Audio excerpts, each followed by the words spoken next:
Good morning, everybody, and welcome to this leadership episode of 30 Minutes to President's Club. My name is Armand Farrokh, and I'm here with my co-host, Nick Sigelski.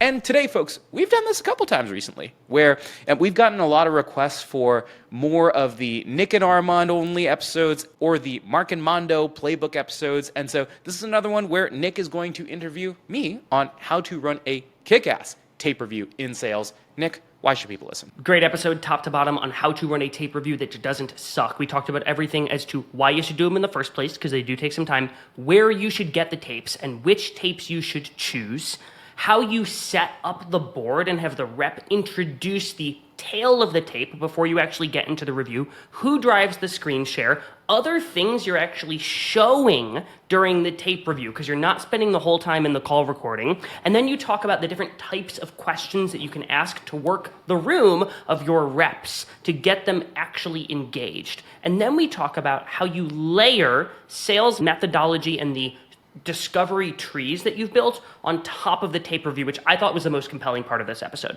So let's get into it. And folks, before we get into it, we are seeking feedback on these different types of bits. So we have interview episodes, and then we have Nick and Armand playbooks, or Mark and Mondo playbooks, or whatever you want to call them. So if you could shoot me a DM on LinkedIn and just let me know if you want more of the leadership interviews or more of the host solo episodes, it would really be helpful so we can give you guys more of what you want. I promise I will not take offense either way, whether you prefer the interviews or the playbook style episodes. You can either DM me, or I think sometimes there's like a window that pops up in Spotify that says, give feedback to the host. We do read all of those too. And a 3, 2, 1, let's roll. All right, Armand, welcome back to the Leadership Show. You hopefully remember we start every single episode with your top 3 actionable takeaways, so let's get your 3. Number 1, tail of the tape. If you are reviewing a tape, don't just start the discovery call. The first thing you should do is you should figure out what bucket this tape is in. So for example, when I was at Pave, I would always have the rep bucket the tape into a below 100 employee, hasn't run a compensation cycle prospect, 100 to 300 employee, has run a couple of compensation cycles, or 300 plus employee, growing and having compensation scalability issues, sales cycle. And then from there, ask your rep to develop a point of view on what types of problems do we anticipate this prospect will have.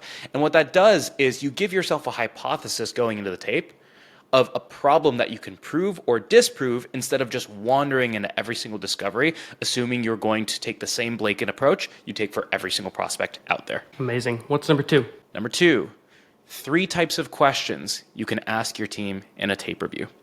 The first type of question you can ask is if the prospect goes on a riff, you can ask your team, what did we pull from the prospect's mouth that was important? The second type of question you can ask is, what type of question should we ask them now? And then the third type of question you can ask is, what did the rep say, and what might we have done differently, or what did we like? Those are the 3. Great. Round us out. What's number 3? Number 3 is don't watch the whole tape. Do not watch the whole tape. If you are watching a 30-minute tape review, word by word, and pausing, your tape reviews will take 45 to 60 minutes, and your team will get super, super bored. I challenge you, especially in a smaller one-on-one tape review setting, you can get through a 30-minute tape review in 10 minutes if you're smart. Here's how you do it. First thing is you toggle to transcript mode so you can see the words without having to listen to everything. The second thing is you skip all of the rapport and you jump into the agenda. The third thing is you dig into the discovery, and that's where you're going to spend the most time on the tape review. And then the fourth thing is you're going to scroll through the demo. And if the demo is largely an 80 to 90% monologue, you do not need to review the demo.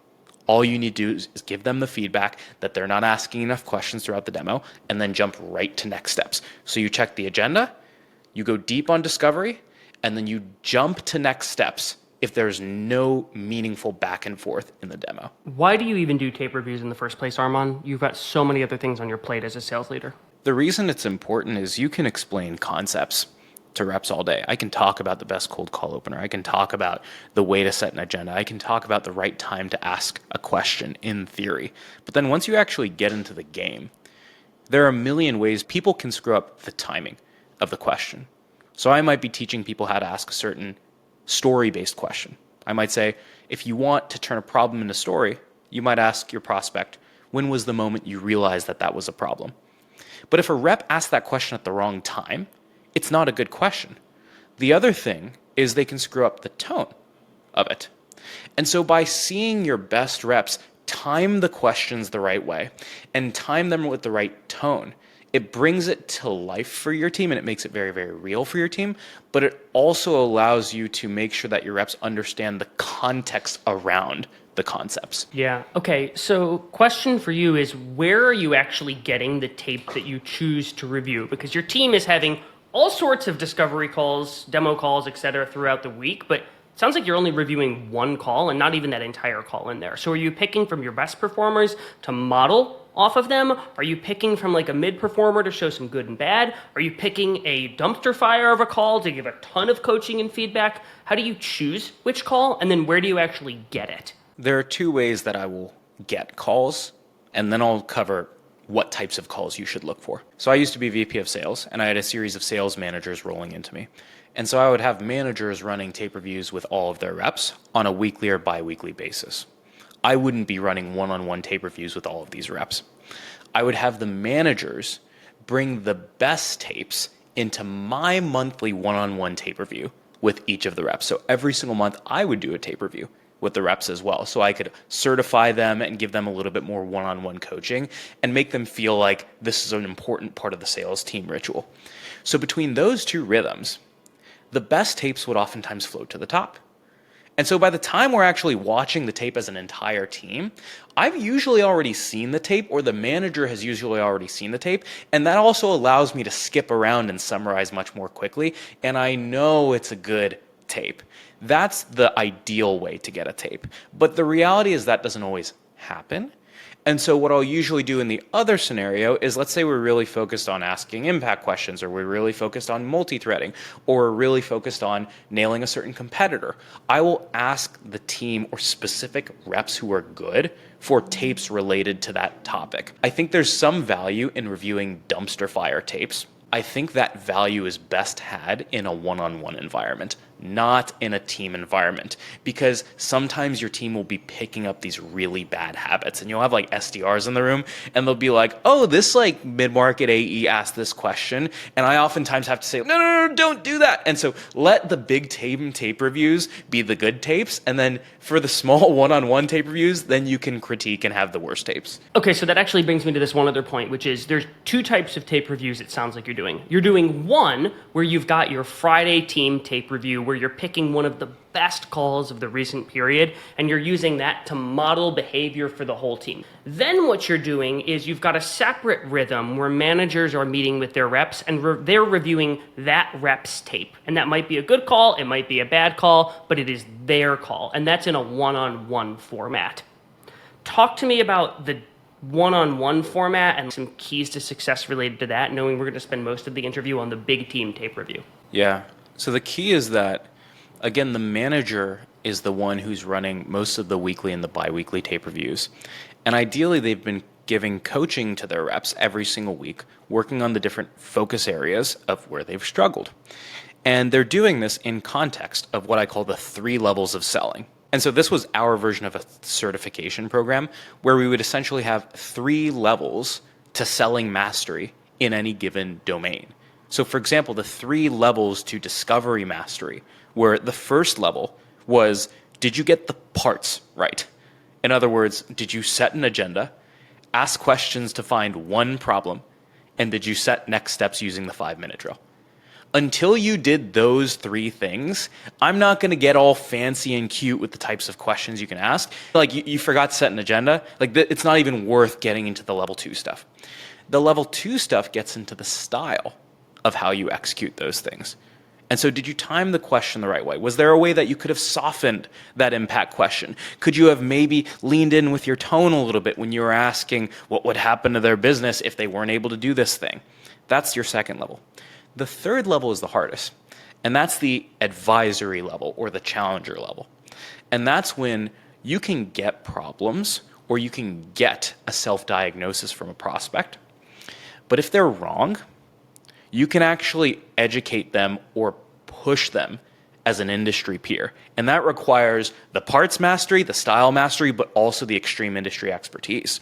And so every single month when I would do one of these one-on-one tape reviews with the reps, it would be their chance to be certified in the 3 levels of selling. And so I would rank them on the 3 levels in their agenda, in their discovery questions, and in their next steps. And they would imagine like a 3x3 grid, which is agenda, discovery, next steps, and then level 1, level 2, and level 3. And then next month, they would get their chance to certify again. I know you have strong feelings on call scorecards. Would you use them for these calls? The answer is sort of. I use call scorecards. So if you think about it, there are guidelines for how you should set a purpose, plan, outcome, agenda. And that was clearly outlined in that agenda row of the 3 levels of selling. If you have guidelines for how you ask discovery questions, I had those as well, right? Did you get to level 3 business problems, things of that sort? And then I had the same thing for guidelines around the 5-minute drill as well. And I had that in terms of, did you do it at all? Did you do it with the right style? Or did you do it in a way that actually challenged the prospect? But from there, I didn't have this 17-point scorecard. I prefer to keep things simple. You know how I work is it tends to be everything can be broken down into 3 steps. And it is literally 3 parts of the call, 3 grades you can have. And from there, believe it or not, if you're doing monthly tape reviews at a team level, your managers get pretty good at calibrating this with their teams every single week. So let's talk about those monthly reviews at the team level, because we've talked a lot about the stuff that surrounds these tape reviews. We're in the meeting now. Everybody's there. It's Friday afternoon. I got my iced coffee. You're ready to rock. Time to start the tape review. Give me some of the keys to success for this. So the first part is that point of view, or the tail of the tape. And so oftentimes what's happening is I'm driving screen share, so I'm usually the DJ on the tapes, and I say, Mr. or Mrs. Sales Rep, tell me about this tape. Where did they come from? What should we know about them? And what problem do we think that they have? And they can tell me where to go on the screen.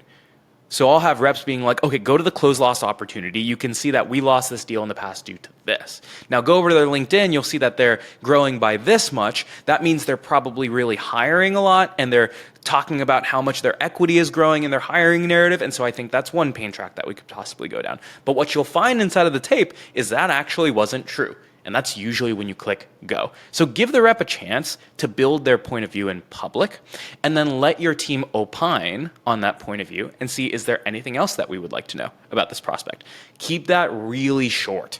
I'm like 3-minute POV. Get into the tape as quickly as humanly possible. If you're not in the tape by 5 minutes in, you are going too slow on your tape reviews. I'm running a 30-minute meeting on a 30-minute tape. So 5 minutes into the meeting, you got to be in the tape, and that includes your point of view. I think there's a couple things about the tail of the tape that stood out to me, Armand. The first was actually, you talked about it in the top 3 takeaways in the beginning, was the almost segmenting of what type of customer are we meeting with. You use the example of never done comp reviews before, have done them before, but they've only been through one cycle, and then far more sophisticated customer that's growing rapidly. If I think about when I was selling to law firms, selling to a SMB 20-person law firm using QuickBooks was very different than selling to a 50-attorney law firm, was very different than selling to a 2,000-attorney law firm. And then the type of accounting system we'd be kicking out for that sale also informed the types of problems or focuses that they had. The type of law that they practiced would inform the types of challenges or problems they would have. And you wouldn't be able to accurately assess a tape without understanding what type of prospect you were meeting with. And it wouldn't be helpful for the team if they didn't know that. But what you're also doing is you're pushing everybody to say, hey, this is the type of prospect we're going to be looking at a tape for. What do we think is going on? And what that does is it trains the team. They might need to start doing that for all of their discovery calls. Go in with a perspective on the stuff that you are looking for. This is one of the biggest things I've learned from you related to discovery is you have to have a general sense of the problems that you are looking for, not just go hunting and hope that the prospect is going to volunteer a problem that your thing actually solves for. If I can add 2 things on this. The first is there are 2 types of information I will look from my team when they're going into a tape. The first is, tell me a little bit about the persona of the company or the company archetype or the stage or the type of deal. That's going to tell me the types of problems I think this company will have. But then the second thing that I forgot to mention is tell me about the person that we're meeting with and then the other people on the account. So if the company persona is telling me about the problems that I want to solve, the people on the account tells me the process that I want to follow. In other words, what am I going to ask for at the end of this meeting? So oftentimes what we'll do is we'll pull up the company LinkedIn and we'll be like, we're meeting with this director of compensation. At the end of this call, I want to see, is Claire going to ask for Jane, the chief people officer? And so we can usually call that up front. And now every time these reps go into their own sales calls, they're thinking of how they can do this in their own deals. So we start this thing. You are driving the screen share because you want it to be a quick, efficient, effective meeting.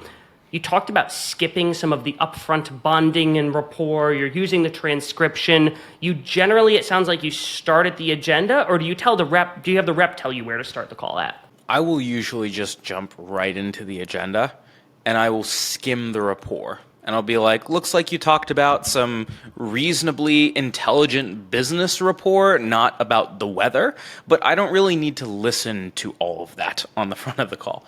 The first thing I'm doing is I'm usually going to the agenda and I'm like, all right, what I'm listening for is purpose, plan, outcome. Play the tape.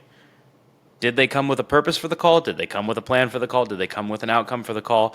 And did they come with one that was slightly tailored to what you knew about the prospect coming into it with your point of view? That's usually the first stopping point. And from there, the first question that I'll oftentimes ask the team is, how'd the rep do? Or sometimes I'll even pose it to the rep themselves. I'll be like, knowing what we just covered in our POV, is there anything that you would do differently? Or do you feel pretty good about it? That's the first question. Don't spend a ton of time on the agenda because it's pretty static and standard what you should be doing, but that's the first stopping point. So there's generally some back and forth between rep, prospect. My guess is every single time the prospect says something and every single time the rep says something, Armand, you as the VP of sales are like, ooh, I could stop and point that out. Oh, I could coach on that. Generally, how often are you stopping, or what are the times where you're like, okay, it's worth me pausing versus just letting the tape roll, even if there's something that you might want to give feedback on? It's really frustrating when every single sentence is critiqued in a tape. The way that I think about it is if the concept has been covered before, earlier in the tape review, then I will usually skip it. So if it's like story question, what question could we ask to get them to tell a story? You go around the room, some people give you some examples, great. You play the tape, they don't get the story, it happens again later in the call.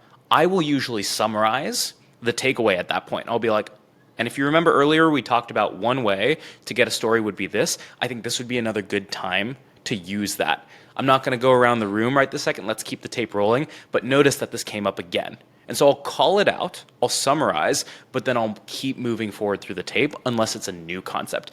And that allows you to basically say, hey, you remember that thing that happened at the beginning of the call? Ding, ding, ding, ding, ding.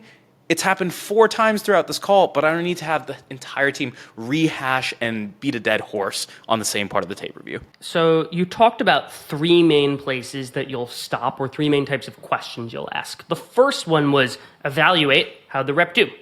You had 2 others. Recap what the prospect said, and then you had another one which was, what is the next question we should ask? Can you tell me about those 2 other types of questions you'll ask? Let's talk about this in the context of a discovery call.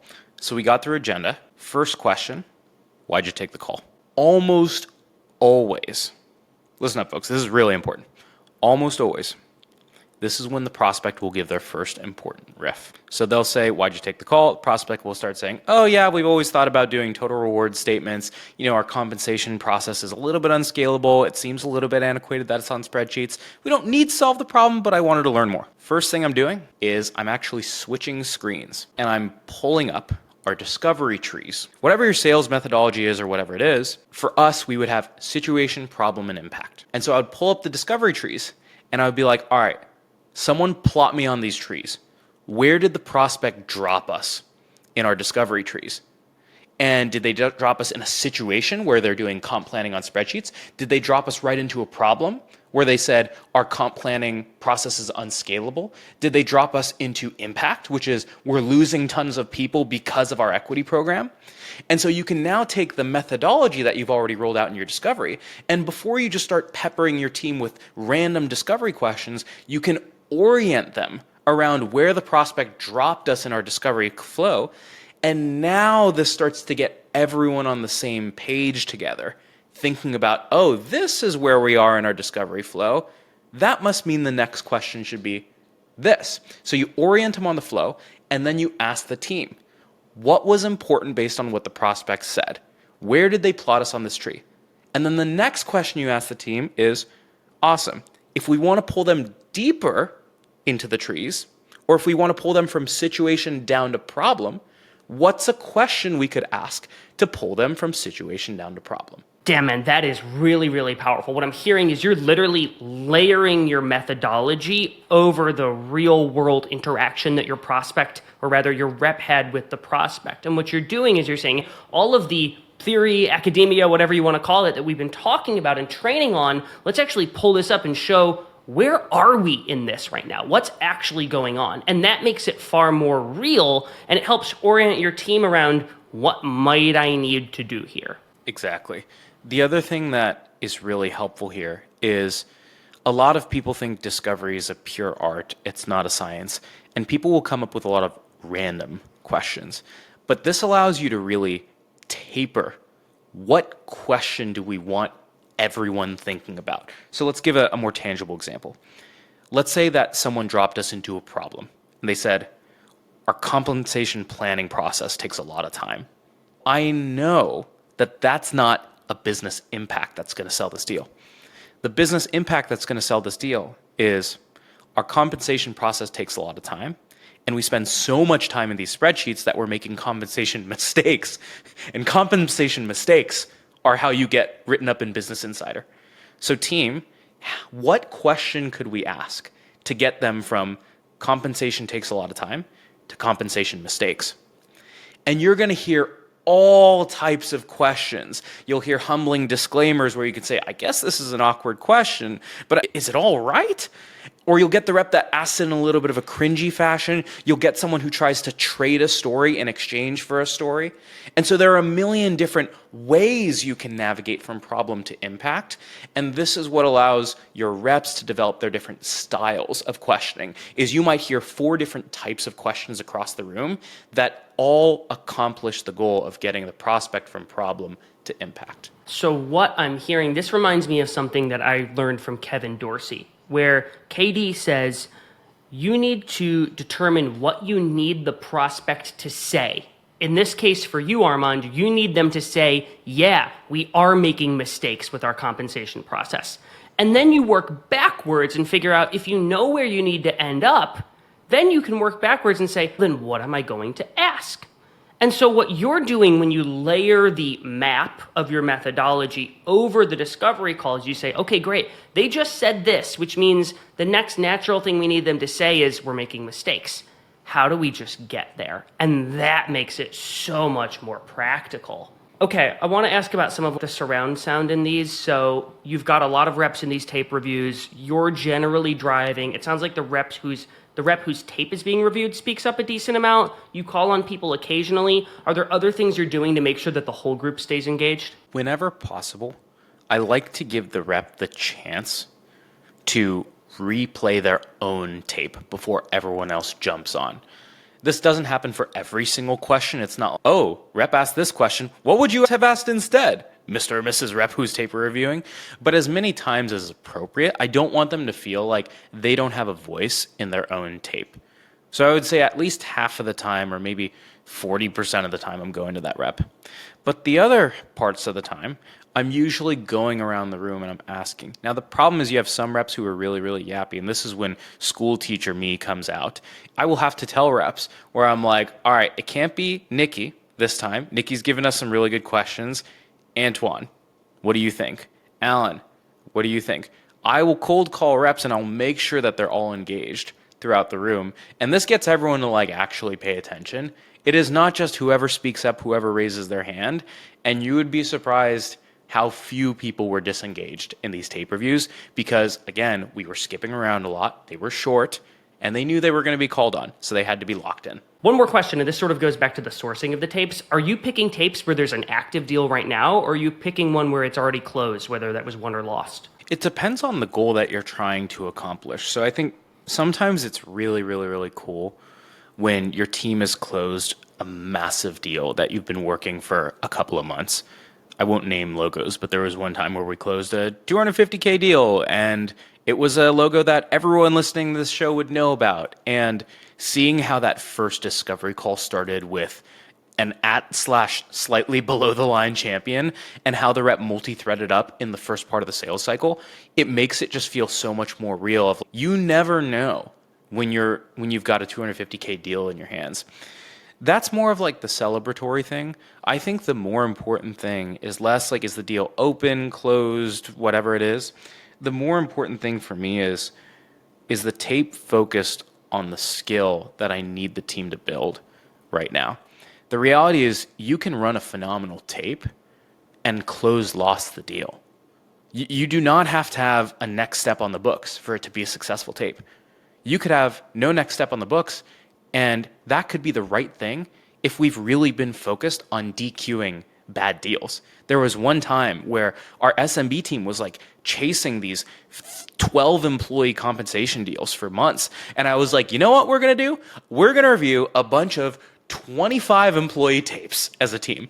And if one of them makes them over the line, there better be a damn good reason that this 25 employee tape is in our pipeline. And we actually just made it a point of pride for all of the reps to be comfortable publicly walking away from small deals. I mean, just even the public nature of modeling the behavior, I think, is one of the biggest things I'm taking away from this, because your team will follow the behavior you say this is what we want to do. And for a lot of salespeople, they are afraid to tell any prospective customer, even if it would be a you're buying churn customer, no, hey, I don't think this is a fit. I'm not going to sell you this thing. But when you show them in a tape review, here's how you eloquently DQ somebody, all of a sudden people are like, oh, I can do that, and here's the best way to do that. Really powerful. Armand, we are running out of time. The clock is ticking.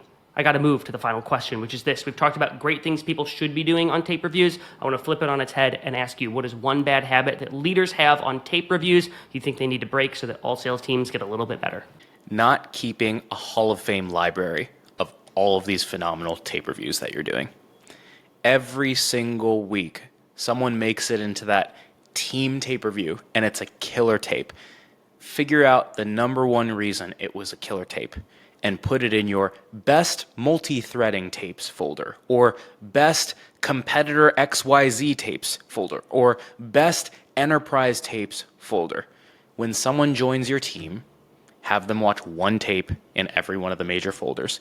If you're not documenting this stuff, what they're going to do is they're going to go into whatever call recording platform they have, and they're going to go look at the most recent tape, and it might not be a good one. You're doing the work of combing through all these tapes, document them forever, and build your own Hall of Fame library. Really good. Armand, thanks for joining us. Everybody stick around for a 60-second recap coming up soon. Alrighty, Nick, it is time for a 2x2 recap episode from this episode on tape reviews. What do you have for your two? So my first one is, you talk about layering your discovery tree on top of the tape. And so what you do is when the prospect finishes a riff, pull up your discovery tree and say, all right, folks, where are we right now? Did they drop us into a situation? Did they take us all the way to impact? Did they mention a problem? Get the team to say where the prospect is on your discovery tree, and then ask the group, okay, where do we want to take them from here? What do we want the prospect to say next? If they just told you about a situation, you probably want to turn that situation into a problem. And so get the group to say, here's what we need to ask to get there. It gets the team actively engaging, and it makes your methodology or your discovery tree far more real. Takeaway number 2 that I had is you want these things to be punchy and efficient. That means you do things like you drive the screen share to keep the pace. You don't pause after every single prospect or rep riff. Only pause if there's a big issue that needs to be talked about. You can skip the small talk, the rapport. Go to the agenda, move quickly. Use the transcript instead of the video as a way to get through these things in less than 30 minutes. Number 3, the tail of the tape. Never just blindly walk into a discovery call. Have your reps look for 2 things. Number 1, what is the problem that we expect this company or this prospect to have? And then number 2, who are we meeting with today, and who do we want to meet with after this call? And then lastly, number 4, Nick touched on it, but I'm going to hammer it home. 3 types of questions you can ask. What did the prospect say that was important? What is the question we can ask this prospect after that riff? What do we think about what the rep said?